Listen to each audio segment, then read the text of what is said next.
entonces el día de hoy vamos a comenzar a trabajar ya la parte número 6, con la cual le damos culminación al eje temático que se denomina materia y energía. El día de hoy, digamos, vamos a comenzar a hablar sobre este concepto que se denomina energía y pues de alguna manera, pues, digamos, la energía es un término que pues se utiliza bastante eh, de forma, digamos, muy regular, ¿sí? Pero de pronto, pues, cuando hablamos de qué es el concepto, de pronto puede resultar un poco abstracto. Es decir, nosotros hablamos más de la energía en cuanto a sus efectos, ¿sí?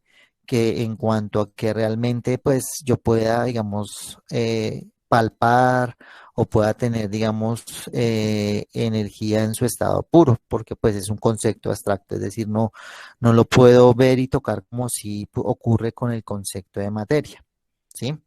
Entonces, desde el punto de vista, digamos, químico, pues la energía pues se conoce más es por sus efectos. Por ejemplo, cuando prendemos un fogón, ¿sí? Y colocamos el fósforo encendido, pues para que se ocurra ese cambio químico, ocurra esa reacción química en el gas natural que tenemos en nuestra casa, pues la energía es un efecto de esa reacción química que se está presentando. Y nosotros lo observamos en la formación de una llama con una fuente de luz, pero también sentimos que se está comenzando a producir calor, ¿cierto? Y ahí hablamos que se está utilizando una de las formas de energía que en la química, pues, en donde pues estamos reconociendo ese efecto, ¿cierto? También, por ejemplo, cuando hablamos de que, pues, por ejemplo, eh, que un niño tenga una alta o una baja energía, o sea, decimos cuando está muy hiperactivo, cuando está, se está moviendo mucho, pues un niño decimos que tiene una alta energía. Entonces, digamos, es un concepto que de pronto, pues, no está relacionado con algo que yo pueda palpar o ver directamente, pero las consecuencias o los efectos que produce el reconocer este concepto que se denomina energía, pues nosotros lo observamos en nuestro pues diario vivir, ¿cierto? Entonces hablamos, por ejemplo, de la luz solar, ¿sí? Entonces la luz solar, pues yo no la puedo coger y guardármela, pero sí siento los efectos de la luz solar como forma de energía. Por ejemplo, cuando hay luz solar, cuando hay sol, pues decimos que está haciendo calor, ¿cierto? Y ahí estamos hablando, digamos, como con relación a ese concepto. Pero el día de hoy sí me interesa, pues, hablar un poquito del concepto de energía con relación a cómo lo vemos desde la química. Entonces, la energía de alguna manera, digamos, en química, la vamos a definir como una capacidad para realizar un trabajo, es decir, para realizar un proceso de cambio o para producir un cambio. Es decir, que la energía es lo que me permite realizar o un trabajo o lo que me permite en química producir un cambio. Por ejemplo, cuando yo tengo mi ollita, ¿cierto? Y aquí tengo agua en estado líquido. Entonces yo lo que hago es suministrarle energía en forma de calor, ¿sí? Entonces, ese proceso de absorber energía del agua en estado líquido para pasar a estado gaseoso es lo que yo ya estoy definiendo como energía. O sea, la energía es lo que permite a que esas moléculas que están en estado líquido, en este caso agua en estado líquido, pasen a estado gaseoso y se conviertan en vapor de agua. Lo que estoy haciendo es que esa capacidad que tiene en este caso, esta reacción química que está produciendo ese concepto o está produciendo ese calor, que es una forma de energía, pues está evidenciando en la producción de un cambio. En este caso, en la producción de un cambio de estado, que pase el agua de estado líquido a estado gaseoso. Por eso nos referimos con que la energía es la capacidad de producir un cambio. Entonces, siempre en donde se produzca un cambio en química, pues siempre va a estar relacionado a este concepto, energía, siempre va a estar implícito, ya sea un cambio físico o ya sea un cambio químico. Ahora, en química, ¿cómo pues vamos a definir eso de trabajo? Entonces, ¿a qué nos referimos con trabajo? Entonces, cuando nos referimos con trabajo, pues hacemos, digamos, esa relación al cambio de energía que resulta de un proceso. Entonces, siempre que se presente un proceso en química, nuevamente, sea un cambio físico o sea un cambio químico, siempre va a haber un cambio directo de energía y ese cambio directo de energía es lo que nosotros denominamos trabajo. Ahora, ¿cuáles van a ser, digamos, las diferentes formas de energía que en química debemos comenzar a identificar?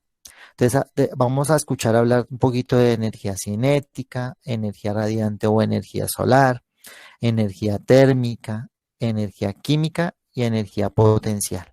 Digamos, hay más variedad de formas de energía, pero estas energías son las que en su gran mayoría se ven implicadas en los procesos químicos, que es los que nos interesa pues estudiar. Entonces, yo voy a hablar, digamos, de manera muy superficial de cada una de las formas de energía, pero nos vamos a dar cuenta que todas van a estar relacionadas con algún proceso dentro de la química. Entonces, el primer concepto es lo que nosotros denominamos energía cinética. Y energía cinética siempre va a ser aquella energía que es producida ya sea o por un objeto grande, como lo que podemos observar aquí, un ciclista en movimiento, o una partícula en términos de átomos, por ejemplo, que esté en movimiento. Entonces, siempre que haya ya sea un objeto o una partícula en movimiento, estamos hablando de energía cinética, ¿sí? Entonces, siempre que haya movimiento, hablamos de energía cinética.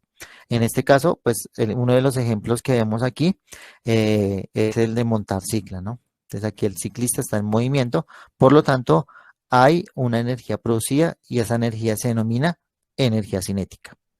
Ahora, también hablamos de energía radiante o energía solar, pues simplemente es aquella que proviene de la reacción química que ocurre en el Sol, por ejemplo, que es nuestra estrella, ¿sí?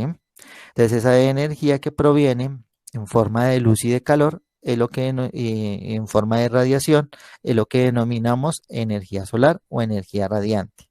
Y pues la principal fuente de este tipo de energía para la Tierra pues proviene del Sol, ¿no? Que es nuestra estrella más cercana. Y esto es un ejemplo. Entonces, ¿por qué es una energía importante? Porque pues esta energía importante, o sea, es tan importante en nuestro planeta Tierra que es absorbida por las plantas y las plantas convierten esa energía, la convierten en energía química y esa energía química, que son, digamos, en este caso carbohidratos, pues se convierte en alimentos no solamente para la propia planta, sino para los demás seres vivos que se alimentan de esa planta y viceversa, pues los demás seres vivos que se alimentan de esos seres vivos que se alimentan de plantas, pues están absorbiendo esa energía que proviene del sol. Entonces, denominamos energía radiante o energía solar. La siguiente, pues esta sí es muy común, que es la que denominamos energía térmica y es la que, digamos, de alguna manera asociamos al movimiento de los átomos y moléculas.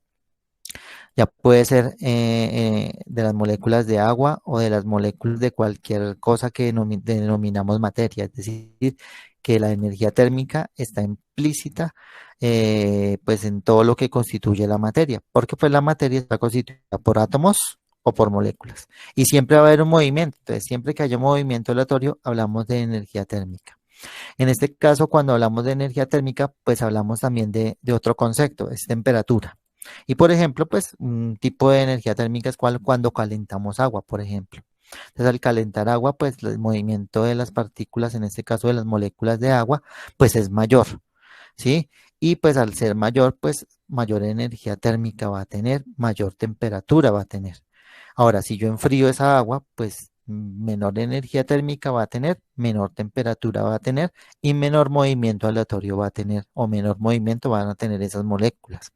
Entonces vamos a asociar la energía térmica con el movimiento de los átomos o las moléculas. Mientras mayor movimiento tenga los átomos o moléculas, pues mayor energía térmica va a tener esa sustancia y mayor temperatura debería tener. O sea que la temperatura es un concepto que se asocia al movimiento de los átomos o moléculas. Por eso, por ejemplo, cuando nosotros nos medimos la fiebre, ¿sí? A ver si tenemos fiebre, pues lo que estamos haciendo es medir el movimiento aleatorio de nuestros átomos, dependiendo de la energía térmica que esté produciendo nuestro cuerpo. Nuestro cuerpo produce una energía térmica para regular todos los procesos biológicos, ¿sí? En este caso creo que es más o menos entre 36.5 y 37.5, más o menos es la temperatura que maneja el cuerpo. Pero si tenemos una energía térmica mayor a ese valor, pues nuestra temperatura va a ser mayor. Entonces, al medir esa temperatura, hablamos de que tenemos fiebre. ¿sí? Porque el movimiento de las moléculas, es decir, de esa energía térmica, ha aumentado y pues por lo tanto aumenta el movimiento pues de las moléculas que nos constituyen a nosotros como parte de materia. Recordemos que somos materia, ocupamos un espacio y pues eh, ocupamos un espacio y estamos hechos de átomos y moléculas y pues estamos hechos de materia, ¿no?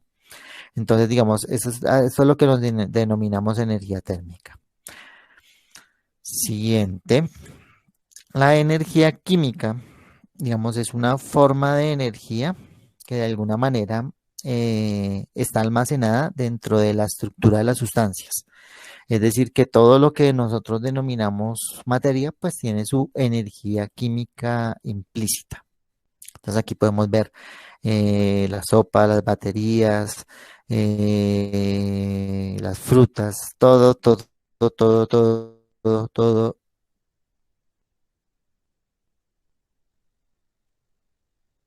pues hace parte de esa energía química almacenada. Digamos, este tipo de energía pues, depende de dos cosas. Depende del tipo de átomos que constituyen la sustancia y de cómo estos están organizados, ¿sí? Entonces, cuando las sustancias participan, por ejemplo, en una reacción química, pues la energía o pues se libera, por ejemplo, en uno de los casos, se almacena o se convierte en otras formas de energía. Y eso pues es lo que nosotros observamos aquí. Entonces, por ejemplo, cuando nosotros nos alimentamos, es decir, cuando nosotros consumimos un alimento, pues lo que hacemos es convertir esa energía química que estaba en esos alimentos y esa energía se convierte en otra forma de energía en nuestro cuerpo que permite que de alguna manera pues nosotros podamos desarrollar nuestras funciones vitales, ¿sí? Es decir, que nosotros podamos hablar, que nosotros podamos respirar, que nosotros podamos hacer esas actividades que como seres vivos pues necesitamos realizar pues para vivir, ¿sí? Podamos trabajar, podamos estudiar, podamos realizar pues las actividades que nosotros como seres vivos necesitamos realizar. Y esa energía química, ¿de dónde proviene? Pues, por ejemplo, de los alimentos. Otro tipo de energía química que necesitamos, por ejemplo, son las baterías, ¿cierto? Entonces, ¿cómo nos estamos conectando en este momento? Porque pues ya sea nuestro computador o ya sea nuestro celular, pues necesita tener energía, ¿cierto? Y esa energía, ¿de dónde sale? Pues de las propias baterías. Entonces esa energía química almacenada se convierte en este caso en luz o en energía eléctrica, que es la que nos permite comunicarnos en este momento. Pero la energía química también es importante. Y por último, el último tipo de energía importante para la química es la energía potencial. ¿Y qué es la energía potencial? Entonces la energía potencial es aquella que está en función de un objeto. Y lo vamos a mirar aquí con el ejemplo de la niña. Entonces, el balón que ella tiene, que ella sostiene, tiene una energía potencial con relación al piso, ¿sí? Por eso es que dice en función de la posición del objeto, en este caso, el balón, ¿sí?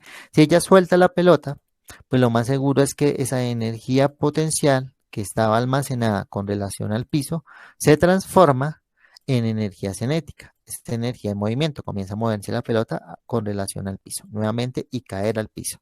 Entonces, esa energía almacenada, que era potencial, se convierte en energía cinética. Bien, es decir, que la energía potencial es aquella que se da con relación a un punto de referencia. Por ejemplo, nosotros con relación al piso, ¿sí? Entonces, o nosotros con relación, digamos, a una altitud en una montaña, ¿sí?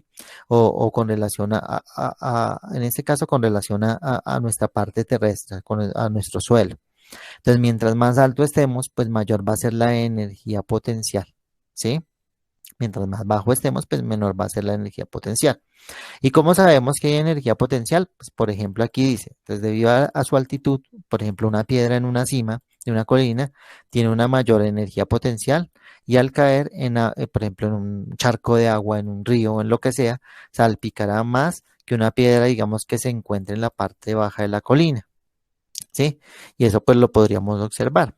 Entonces, la energía potencial es la que nosotros relacionamos con la posición de un objeto. Pero digamos que la energía potencial está relacionada con la energía química. Es decir, la energía química también se considera un tipo, digamos, de energía potencial, ya que, pues, recordemos que la energía química depende de la posición en que se encuentren los átomos que conforman esa sustancia. Y como depende de la posición que se encuentre o que conforme en esa sustancia, pues también podremos hablar de energía potencial química, ¿sí? Es decir, que la energía química es un tipo de energía potencial. Está almacenada y está esperando que se libere. En el caso de la energía potencial con relación a una posición de un objeto, pues simplemente, por ejemplo, dejar caer el objeto. Con relación a la parte química, pues simplemente es que ocurra la reacción química para que se libere esa energía potencial o energía química. Y digamos que estos son los tipos de energías que, digamos, de alguna manera, pues nosotros, pues que son muy importantes dentro de la química. Digamos, hay muchos más tipos de energía, sí, pero digamos, estos son como los más importantes a la hora de abordar cualquier componente de química ahora en adelante. Ahora, ¿qué es lo importante acá? Lo importante es que, digamos, de alguna manera, voy a hablar, digamos, de un principio, que no sé si está acá, creo que está más adelante, sí, que tiene que ver con el principio de la conservación de la energía, es decir, la energía digamos, no se pierde, sino que se transforma. Y eso es lo que ocurre, digamos, con relación a los diferentes tipos de energía. Es decir, todas las formas de energía se pueden convertir, al menos en principio, unas de otras. Por ejemplo, Por ejemplo, cuando estamos bajo la luz solar, pues se siente calor, ¿cierto? Entonces, esa radiación se convierte en radiación térmica, o en este caso, energía térmica, porque la piel, pues, toma esa energía radiante y la convierte en energía térmica. Lo mismo aquí, nuevamente tenemos energía térmica.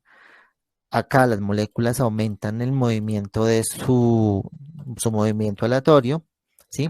Y esa energía térmica también se convierte en energía cinética, energía de movimiento de las moléculas, que le va a permitir pasar, por ejemplo, el agua de estado líquido a estado gaseoso.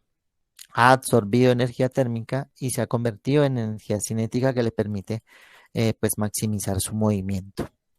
Y eso nosotros lo observamos en, digamos, en muchos aspectos de nuestra vida, en donde las diferentes formas de energía se convierten unas de otras. Lo mismo, por ejemplo, con relación a nuestros bombillos, por ejemplo. Entonces, nuestros bombillos, cuando prendemos nuestras bombillas, por ejemplo, entonces esa energía eléctrica se convierte en energía lumínica, que es la que observamos nosotros y es la que nos permite, por ejemplo, si estamos en un lugar oscuro, pues permite que haya luz y permite que nosotros podamos ver.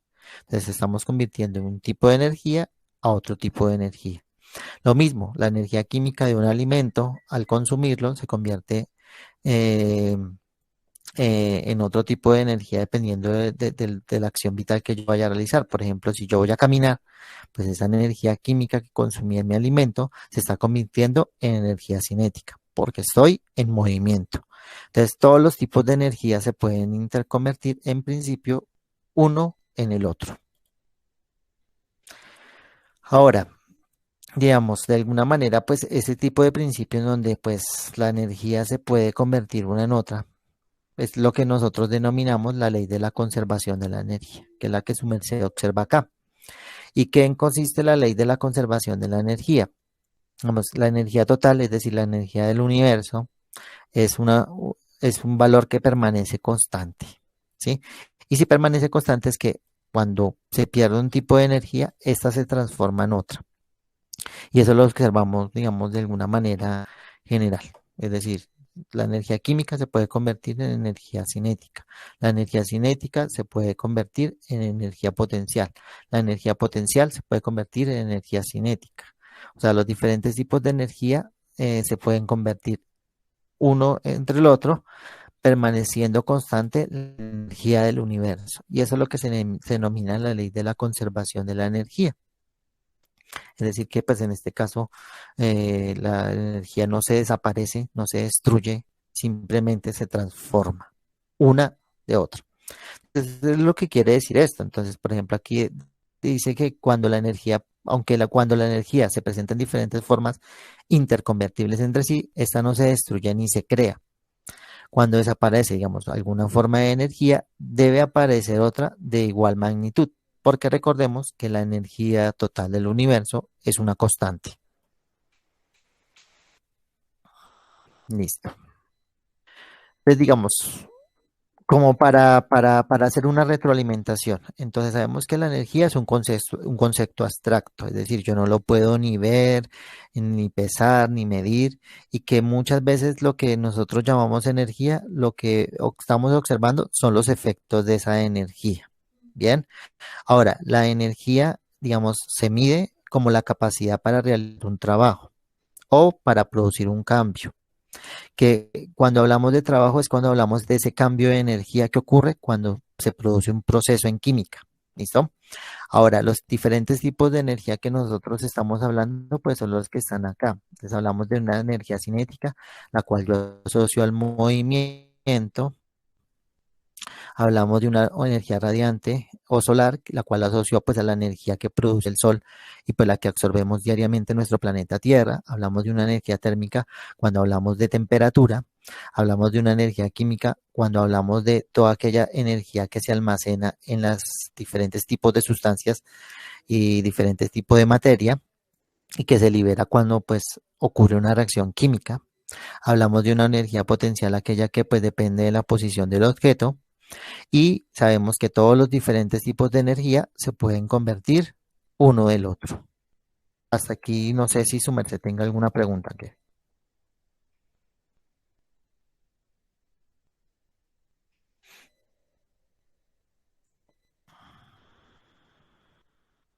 Listo.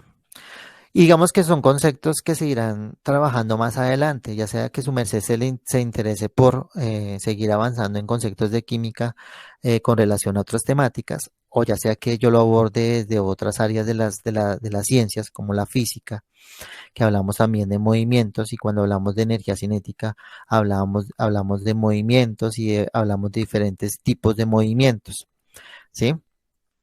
Pero lo importante es recordar que hay diferentes tipos de energía que de alguna manera pues están implícitos en los procesos que ocurren en nuestra cotidianidad, ya sea que el proceso sea un proceso físico o ya sea que sea un proceso químico y que continuamente pues nosotros pues estamos conviviendo con ellos, ¿cierto? Entonces, cuando hablamos de movimiento, pues nosotros siempre de alguna forma pues hablamos de todo lo que tiene vida, ¿cierto? Todo lo que tiene vida hablamos de movimiento, pero no solamente a nivel macroscópico, sino también a nivel microscópico, por ejemplo. Pero también hablamos que nuestros átomos están en continuo movimiento y que ese movimiento genera temperatura y que genera otro tipo de energía que es la energía térmica, ¿sí? Y esa es la que, digamos, me voy a sentar a hablar un poquito con relación a estos dos conceptos que pues su merced está leyendo en pantalla. El concepto de temperatura y el concepto de calor. Entonces, ¿la temperatura qué es? Uno le diría, pues, ¿qué es la temperatura, profe? Pues nosotros hablamos de temperatura como una medida. Es decir, que cuando hablamos de temperatura es porque me están dando un valor en una escala, ¿sí? Por ejemplo, en el caso de nosotros, cuando hablamos de temperatura y nos medimos la temperatura para saber si tengo fiebre, pues yo estoy tomando una medida de un valor, ¿cierto? Y si estoy tomando la medida de un valor, pues estoy hablando de un valor que se relaciona con algo, ¿sí? En este caso, cuando hablamos, por ejemplo, que estoy tomando mi temperatura, pues yo digo que tengo tantos grados en una escala específica. Por eso cuando hablemos de temperatura, hablamos de una medida. Bien, pero esa medida, ¿qué me va a indicar? O sea, ¿con qué se relaciona de los tipos de energía que estábamos hablando anteriormente? Pues esa medida lo que me indica es un valor promedio del movimiento, es decir, de la energía cinética de las moléculas. ¿Sí? Es decir, que lo que yo hago es medir cómo mis moléculas o los átomos que me constituyen, por ejemplo, cuando me tomo o me mido la temperatura para saber si tengo fiebre, pues lo que está haciendo es medir el movimiento promedio de las moléculas que me constituyen. Cuando yo, por ejemplo, mido la temperatura o coloco una temperatura específica, por ejemplo, para hacer un pastel. Si decimos, yo voy a colocar mi pastel a 250 grados centígrados. Entonces, ese valor, esa medida de temperatura, es la temperatura que yo necesito, o sea, la temperatura en la cual pues las moléculas se van a estar moviendo, ¿sí? Están representadas en una energía cinética y eso es lo que yo denomino temperatura, ¿sí? Ahora, por ejemplo, yo puedo cambiar del movimiento de las moléculas con relación a lo que está externamente, sí. Por ejemplo, yo podría decir que Bogotá está a una temperatura, pero otras regiones del mundo o de nuestro país pueden estar a temperaturas diferentes. Es decir, se está haciendo la acción de medir. ¿Qué es lo que se mide? Pues el movimiento de las moléculas alrededor. Cuando medimos, por ejemplo, la temperatura ambiental, pues estamos midiendo el movimiento de las moléculas de la atmósfera, ¿cierto?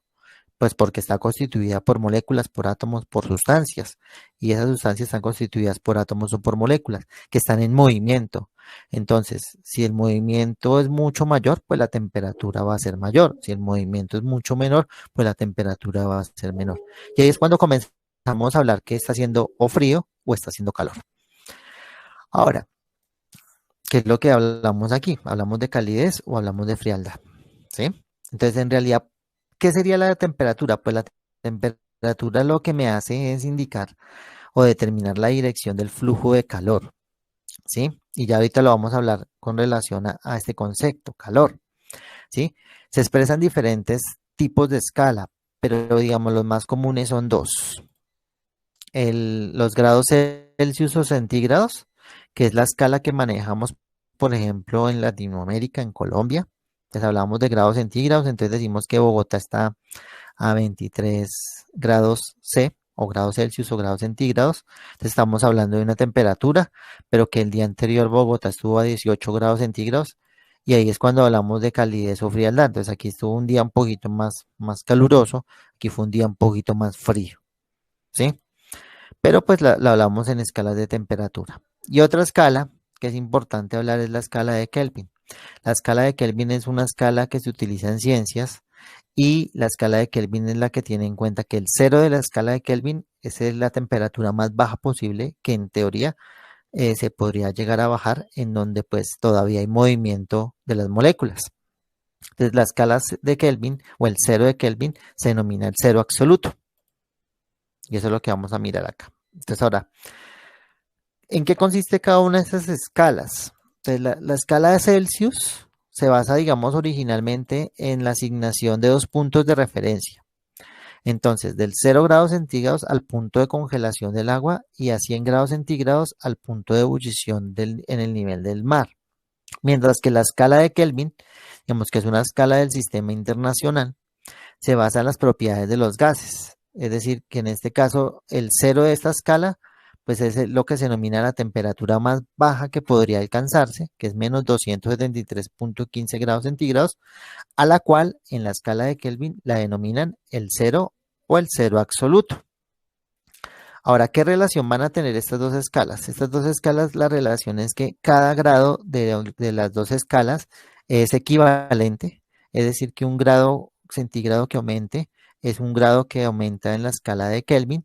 La única diferencia va a ser, digamos, los puntos que se tienen en cuenta en las escalas. Eso es lo que observamos aquí. Entonces aquí tenemos una escala Celsius o escala de grados centígrados y tenemos una escala Kelvin. De la escala de Kelvin es la temperatura más baja posible que podría alcanzarse y de ahí para arriba pues son las temperaturas que se pueden presentar tomando como punto de referencia que la escala de Kelvin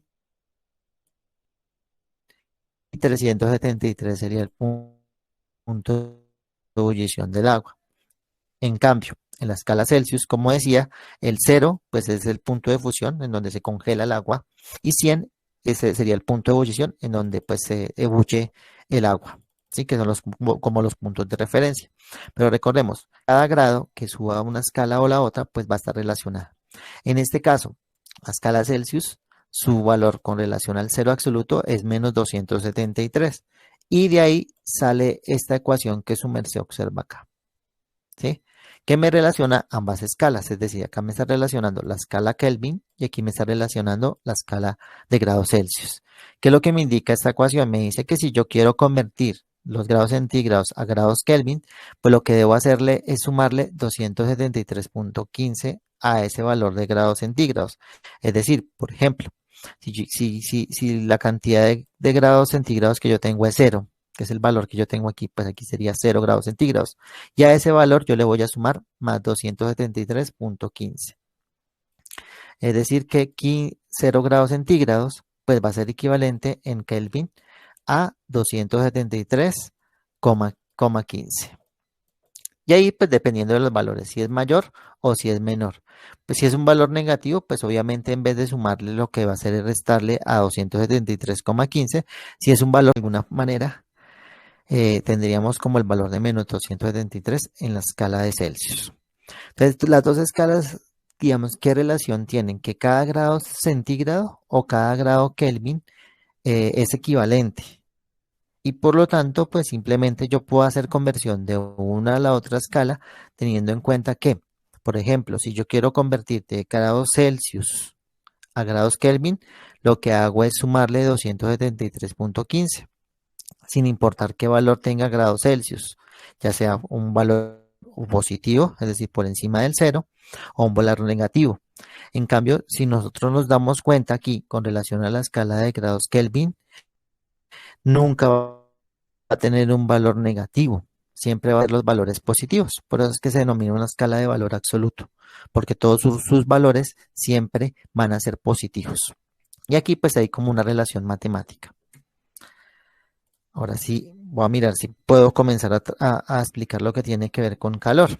Entonces, aquí vamos a hacer referencia con el, digamos, como con el concepto de calor. ¿Sí? Hablábamos que de temperatura, ¿cierto? Ya hablábamos, decíamos que la temperatura lo que me indicaba era el movimiento aleatorio de las moléculas. Mientras mayor, mayor temperatura. Mientras menor movimiento, menor temperatura. Entonces el calor, cuando hablamos de calor, nosotros vamos a hacer relacionada a la transferencia de energía térmica, es decir, de esa transferencia de movimiento entre dos cuerpos que estén a diferentes temperaturas. Es decir, que yo puedo hablar del concepto de calor, es decir, yo puedo hablar de la concepción de calor cuando las dos sustancias o los dos cuerpos están a diferentes temperaturas. ¿Esto qué es lo que va a ocurrir? Lo que va a ocurrir es que el calor va a fluir espontáneamente de la sustancia que tenga la mayor temperatura hacia la sustancia que tenga la menor temperatura.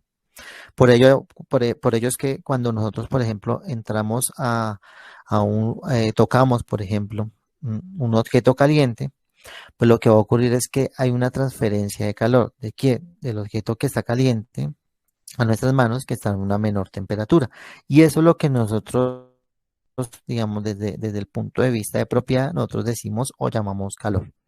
Bien, entonces observemos aquí dos ejemplos, que son los que se están mirando aquí. Entonces tenemos, por ejemplo, tengo la primera situación. Tengo mi vaso, mi pocillo, ¿cierto? Con una bebida muy caliente. Esa es mi primera situación. Y tengo mi segunda situación que observamos aquí, que es, por ejemplo, un cubo de hielo. Si mis manos, por ejemplo, tocan acá, por ejemplo, el vaso caliente, pues lo que yo voy a sentir es que va a haber una transferencia de energía térmica del cuerpo que está más caliente. En este caso, el pocillo que tiene una bebida caliente a mis manos.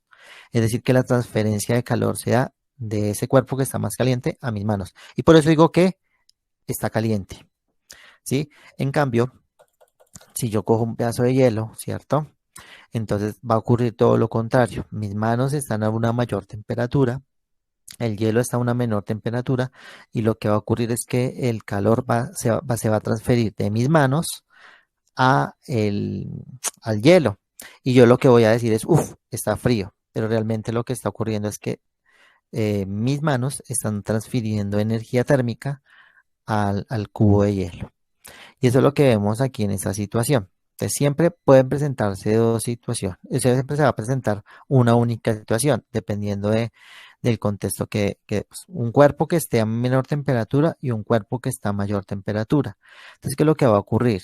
El calor, o sea, lo que nosotros percibimos como calor, pues ese calor del cuerpo que está a mayor temperatura va a transferir energía térmica al que está a menor temperatura. ¿Sí?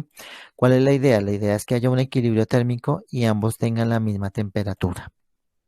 Y eso siempre va a ocurrir, digamos, dentro de la naturaleza. Entonces, eso que nosotros llamamos calor o que llamamos frío, simplemente es la transferencia de energía térmica. Cuando sentimos calor es porque de alguna manera alrededor, pues lo que tenemos es un cuerpo o un ambiente que está a mayor temperatura y pues se va a transferir energía térmica a nosotros que estamos a menor temperatura y decimos que hay calor. Y si lo que es diferente hablamos es que hay frío, pues lo que va a ocurrir es que nuestro cuerpo que está a mayor temperatura comienza a transferir calor al medio ambiente y eso lo vamos a ver o lo vamos a sentir con una disminución de nuestra temperatura, ¿sí?